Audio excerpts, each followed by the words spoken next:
Hello అండి, పప్పు నానబెట్టకుండా అప్పటికప్పుడే సాఫ్ట్గా ఇడ్లీ చేయాలంటే ఒకసారి ఇలా చేయండి. ముందుగా మిక్సీ జార్లోకి కప్పు వరకు అడుగులను తీసుకొని ఒకసారి మెత్తగా గ్రైండ్ చేసి బౌల్లో వేసుకొని, ఆ తర్వాత వేరే బౌల్లో 2 కప్పుల వరకు ఇడ్లీ రవ్వను తీసుకొని వాటర్ వేసుకొని వాటర్ అంతా పిండేసుకొని ఇదే అటుకుల పొడిలో వేసేసుకోండి.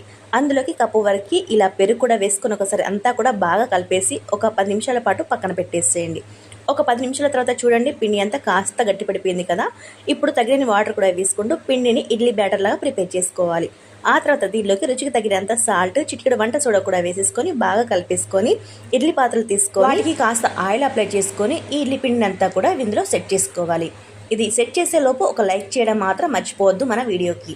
ఇలా అన్ని కూడా సెట్ చేసుకొని ఇప్పుడు ఇలా స్టాండ్కి పెట్టేసుకొని ఇప్పుడు ఇడ్లీ పాత్రలో పెట్టేసుకోవడం. మనం సేమ్ ఇడ్లీ ఎలా ప్రిపేర్ చేస్తామో అలాగే ప్రిపేర్ చేయడం, కాకపోతే పిండి నానబెట్టట్లేదు. ఇక్కడ అడుగులతో అలాగే ఇడ్లీ రవ్వతో చేస్తున్నాం.